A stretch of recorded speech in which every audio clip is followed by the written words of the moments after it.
The way to think about Iraq is that it is militarily occupied by the United States and politically occupied by Iran.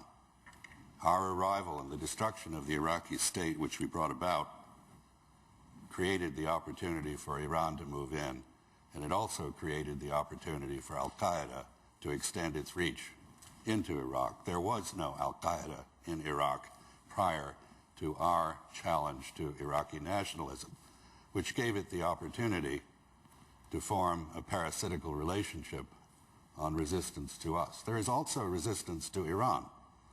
The default position in Iraqi politics throughout history has been suspicion of Iran and resistance to Iranian influence. But where we are now, let us remind ourselves, actually I was feeling quite relieved when I heard you speak because I'd begun to wonder whether the only reason we were hanging around in Iraq was so that the people who sent us there wouldn't have to say they were sorry. And now I understand that we're hanging around there and shooting the place up in the hope that something positive will turn up and happen. But I don't see it happening. 57% of Iraqis believe it is legitimate to kill Americans. 79% of Iraqis want Americans to leave their country. That includes 98% of Sunnis, who are now our allies against Al-Qaeda. It includes 84% of Shiites. So I would argue the best way to achieve our objectives in Iraq, which I agree, should be strategic denial of Iraq to Al-Qaeda, a reduction of Iranian influence to something resembling what it was before we went in there and gave them the opening we did, and I would argue avoiding a wider war between Iraqi factions and Iraq's neighbors, as well as reconstituting our military, which is now tied down. Our Army and our Marines are completely tied down in Iraq. We have no ability to respond to emergencies elsewhere, and we are involved in a war of attrition that is grinding up our troops and our equipment.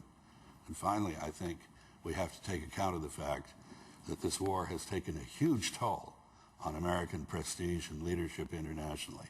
When we call, no one answers anymore.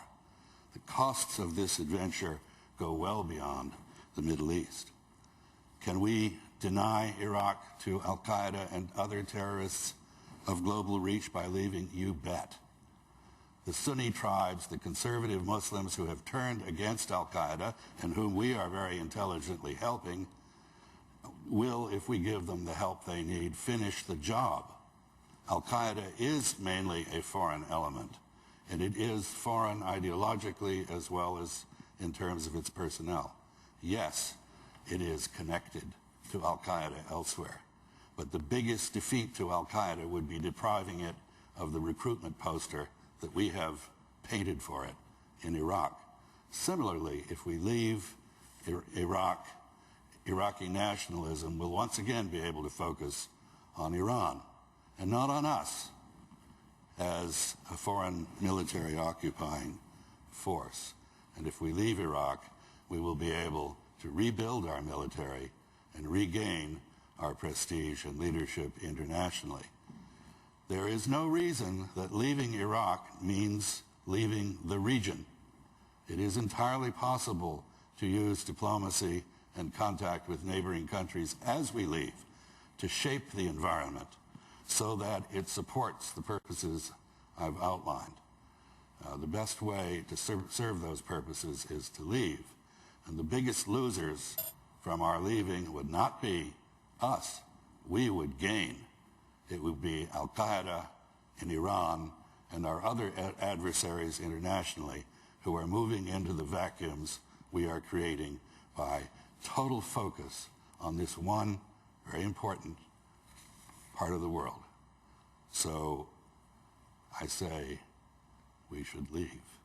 We should tell our military to develop a plan for orderly withdrawal of troops and equipment that consolidates the gains we've made against Al-Qaeda, but that gets us out and leaves us elsewhere in the region, able to re-intervene if somehow Al-Qaeda reestablishes itself but out.